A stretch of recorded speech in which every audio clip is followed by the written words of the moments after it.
Okay, let's keep reading Jane Doe in the Cradle of All Worlds. We're up to the chapter called The River. There she is, Hickory says. We're lying on our stomachs now, beside another broken bridge, and we can finally see the river coursing between the cliffs far below.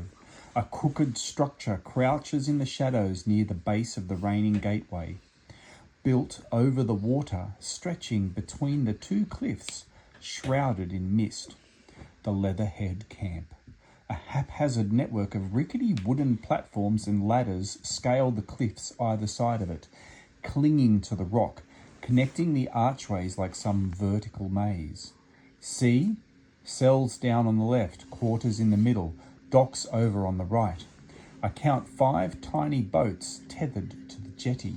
The place looks deserted, I say. Might be patrol time, Hickory says, or nap time. Either way, there'll be guards. He takes the lead again, climbing to the first of the wooden ledges a short way down. It's only a few planks wide, fixed to the rock with rusty metal clasps and dodgy knotted rope.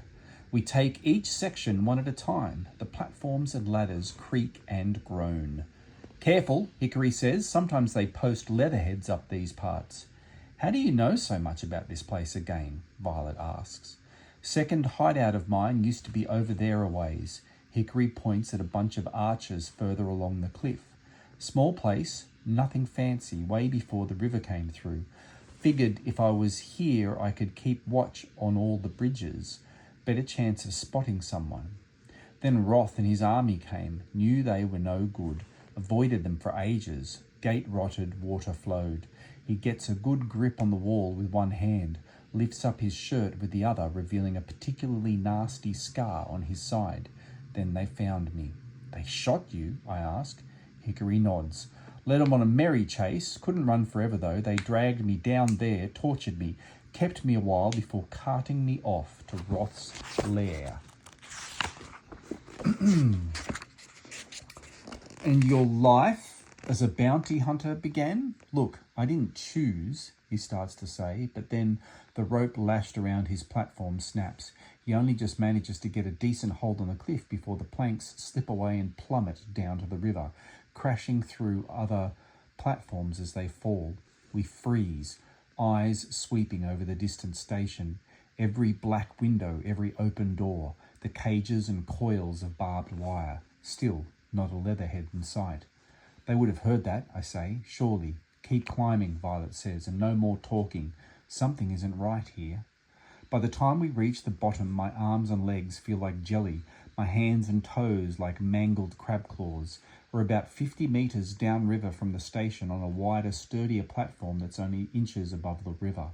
The others breathe a sigh of relief. Me, not so much. The water's black as ink, gurgling under the boardwalk.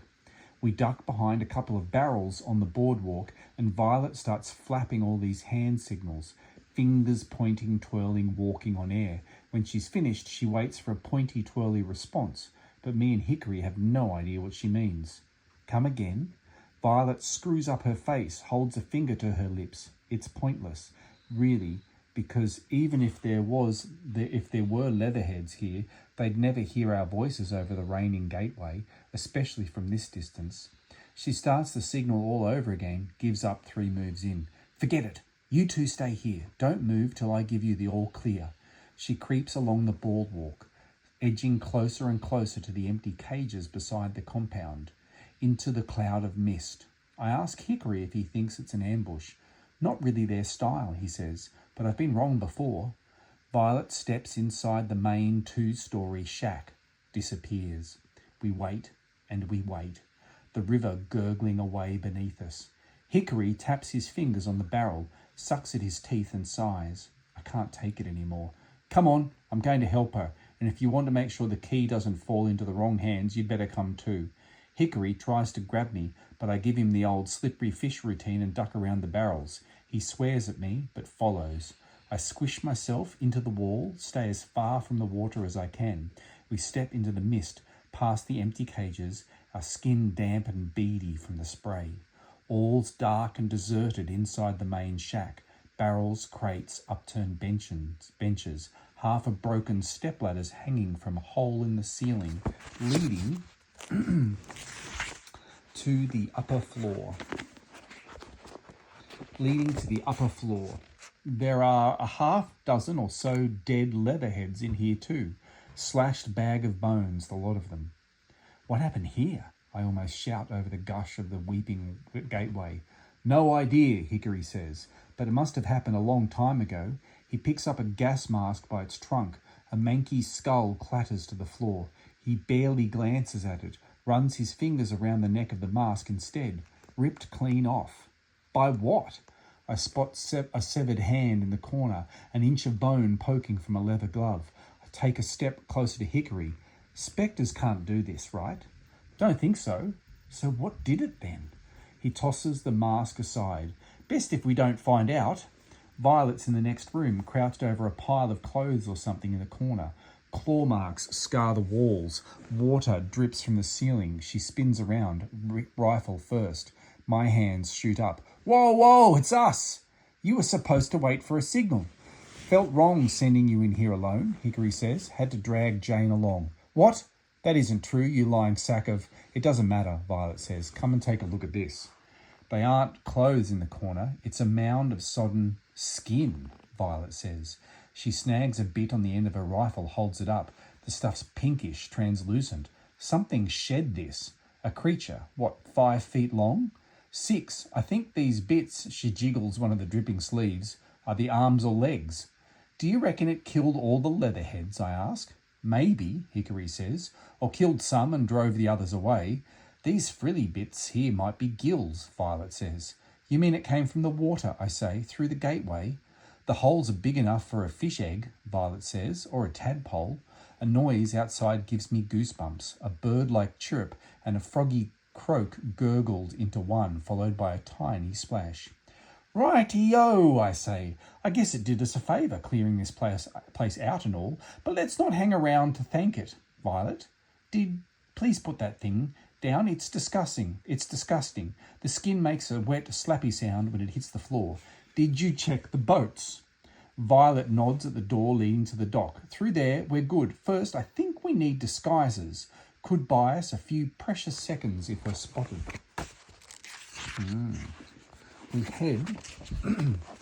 We head back to the first room, pick the leatherhead suits clean. It doesn't take us long to clad ourselves in the foul-smelling strips. Ill-fitting as they are, we wrap them over our clothes and bare skin, help each other tear and tie them on. We forget about the gloves because they're way too big, with too few fingers anyway. But we grab a gas mask each. I make sure there's a gap in the leather around my waist so I can get at the key in my pocket. Brilliant, I say once we've finished. We look nothing like them. Believe it or not, this isn't the first time I've tried this, Hickory says. Long story, didn't end well. He shakes his head. We're way too short for starters. There must be leatherhead children out there somewhere, Violet says. Maybe they'll just think we're kids. Technically, we are kids, I say. Hickory flexes his arm. Speak for yourself.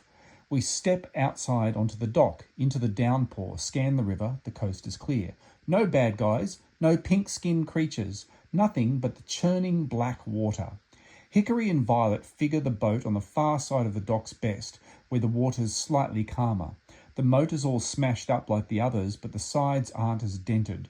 They go on about it like it's a real find.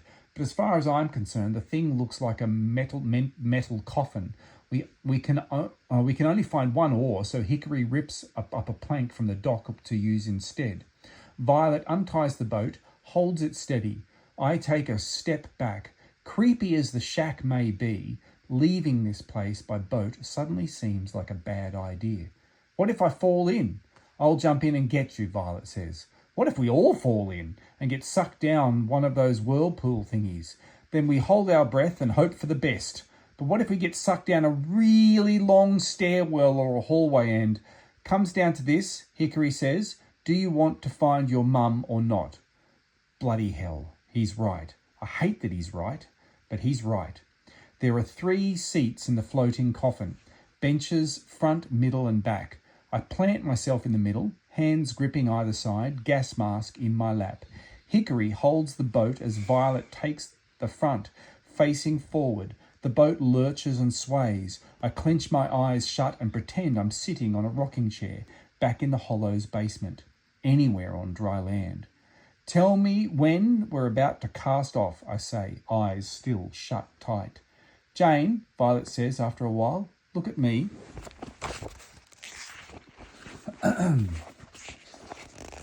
Can't. Why not? I'm busy. A sheet of icy water drenches my back. I yell and spin around, ready to punch Hickory, and see the Leatherhead station shrinking into the distance behind him. The current's already spiriting us gently through the chasm, beneath the bridge and the corridors and the coloured dots of crystals glowing like stars high above. Hickory smiles at me. Now, he says, let's go find that key. Drifting. The chasm branched off into 3 corridors a while back. I chose the middle one. A gut feeling more than anything. We cruise in silence until a vaulted ceiling, weaving between the chandeliers hanging just above the surface. Under a vaulted ceiling, sorry. Pools of reflected candlelight ripple as we pass. Drips and drops echo from the surrounding archways, all of them black. Violet steers when we need it, but the current does most of the work, a swift and steady thing. Hickory's sleeping now, curled up beneath the broken motor. I'm beginning to think he made the river sound extra dangerous just so we'd be sure to bring him along for the ride. Apparently, we have a good few hours before we reach the next Leatherhead station.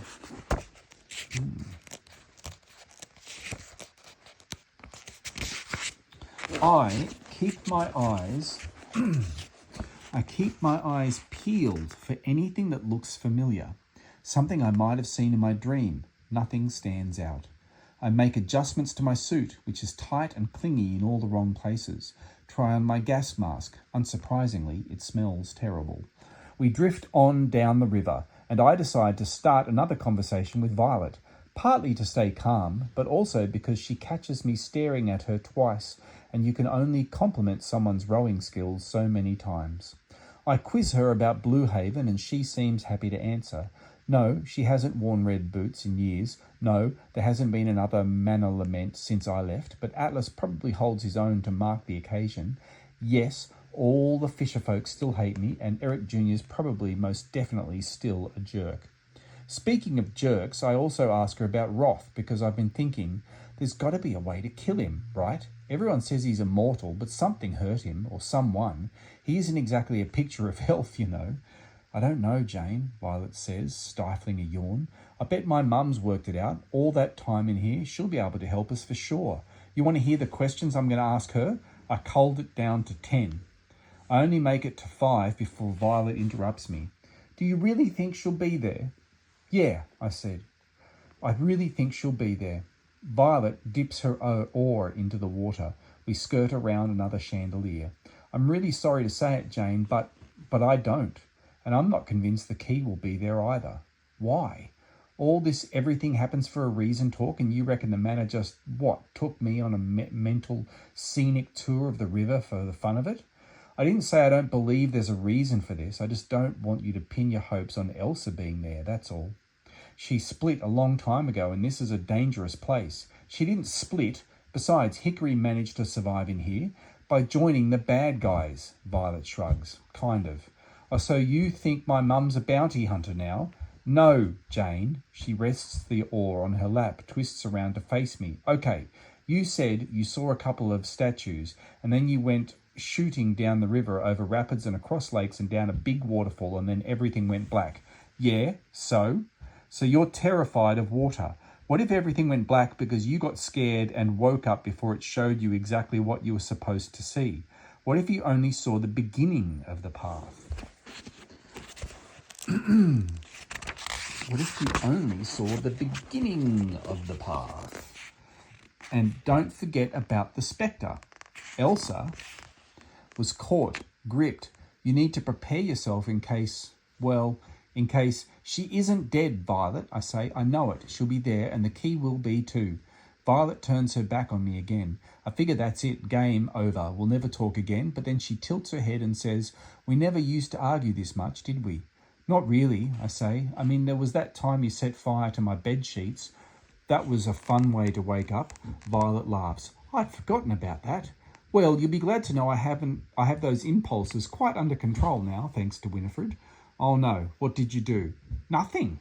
Come on, tell me what happened. Let me guess. You set fire to her study, that nice weapon case she has in there. Or wait, you didn't set fire to the great library, did you? No, Violet almost shouts, as if that's the most offensive thing I could have said. Then she clears her throat and says, okay, yes, but it was only a small fire. Why the hell would you set fire to the library? I didn't mean to do it, okay? I did, but it was about a year after you left. We were doing some research and it's always so dark down there. So I figured I'd lash a few torches together and make a really big light. Just so we could read better, of course. Of course. And then the torches kind of exploded. Right, because I guess I poured a little too much oil over them. Accidentally. Yes, accidentally. Absolutely accidentally. I didn't burn myself, but the books around me weren't so lucky. Winifred came running down the aisle, put out the fire with her cloak, and it was fine. Well, not fine. She punished me 50 laps jogging around the library. It's a big place, remember, and I was only 9 at the time. I wasn't allowed to touch anything with an open flame for a whole year. Wow, so all the candles and torches in here must be doing your head in, huh? Lighting up and snuffing out all around you. Magic fire, a pyro's dream, right? I'm not a pyromaniac, she says, a little too forcefully. I'm fine, completely cured. Nothing to worry about at all. She twists around again, dumps the oar in my lap. Here. Oh, crap, you want me to row? It's easy, Jane. We drift too far to the right. You paddle on the right. We drift too far to the left. You drift too far to the left. You paddle on the left. The current will take care of the rest. You can do it. Yeah, no probs. Big probs. Many probs. I wouldn't trust me with a toy boat in a bathtub. I'll just row the boat down the creepy black river and not drown us. Yell out if there's any trouble. I haven't slept in days. Need a rest. Violet tucks herself into the space at the front of the boat, curls up like a cat. I grip the oar and straighten up. I can do this. I have to do this. She watched over me after I got knocked out of the train. Okay, I whisper, eyes forward. Be at one with the oar. Little dips left and right. Let the current do the work. Jane Doe, Captain Doe, row, row, row your boat gently down the... You okay there, Captain? Hickory says behind me, and I almost pee my pants. Damn it, Hickory, I'm good, fine, everything's crap. What was that? Calm down, I just moved back to my seat. I am calm, completely calm. Hickory sighs, dips his makeshift oar into the water. If you say so. The river flows, the manor rolls on by, all those empty archways leading who knows where, hiding who knows what. Violet doesn't stir. Poor girl's fast asleep already. I think it's sweet, by the way, Hickory almost whispers after a while. What is? You and Violet. Me and... Wait, you are eavesdropping? We're in a tiny boat. Hard not to, but I think it's great. You're a girl, she's a girl, you're an idiot. Hey, don't take your frustration out on me. If you like her, just... I don't like her! I check to make sure Violet's still sleeping. Praise the makers, she is. Not like that. It's Violet, for cripe's sake. I don't think about her that way. Then why'd you tell her she was pretty? What? I never told her... Oh, no. I did tell her she was pretty. In the bounty hunter's cage. I'd forgotten all about it. But she had that scarf. I didn't know. Don't worry, Hickory says. Best to get these things just out in the open. Just... I clenched my fists, lower my voice. Shut up and row. We pass another chandelier and I briefly consider stabbing my face with a candle. I can't believe I told her she was pretty. I mean, it's Violet. But wait. No, maybe she didn't hear me. It was noisy in the cage, right? Squeaky wheels and all. Maybe she thought...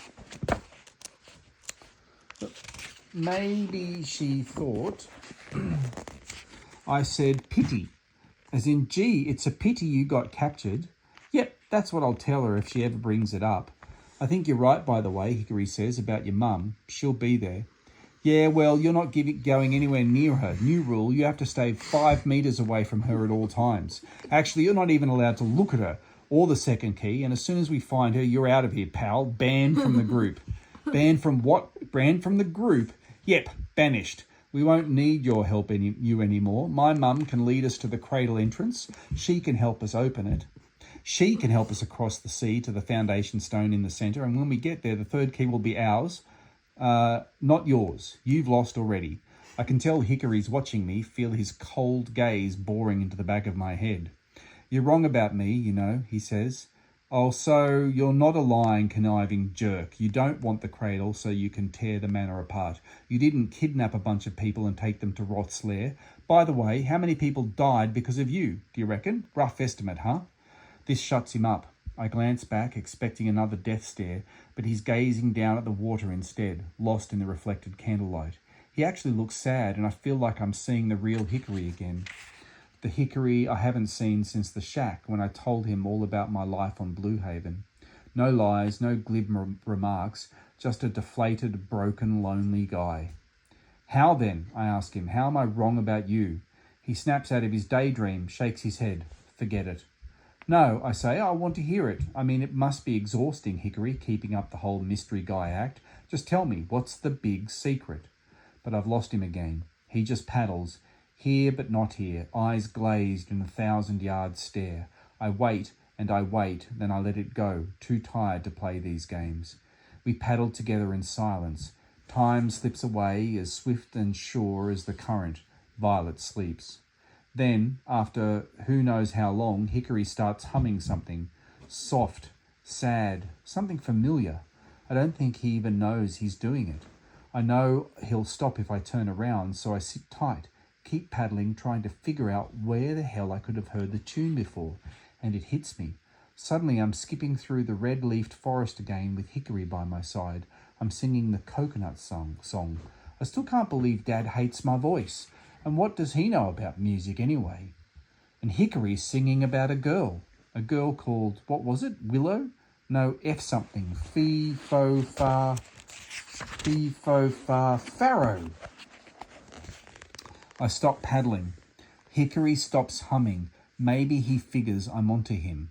I consider asking about the song, about the girl. Who is she? Who was she? A childhood sweetheart from Blue Haven? A girlfriend? Obviously, he hasn't forgotten every face from his old life, unless all he remembers is the name. I'm about to turn around, call him out, tell him I know something he doesn't want me to know, but I miss my chance. The boat glides around a corner and shoots down a few short rapids. The corridor is much wider now, and balconies dot the walls, streaming water. We pass under a rope bridge slung over the river. There's a dark lump tangled in the ropes. A dead leatherhead caught like a bug in a web. Next station's coming up, Hickory says. We fly through an archway and I see them, standing either side of the river up ahead. Two half-submerged statues with their swords held high above the water, tips touching. The statues from my dream. This is it, I say. I saw this. This is what the manor showed me. The corridor ahead forks into three smaller passages. I shake Violet awake. She sits up, alarmed. What's wrong? Are we there? Yep, I say. Don't look at her, idiot. You told her she was pretty. You better take this. I hand her the oar. We need to go left, and we had better hold on tight.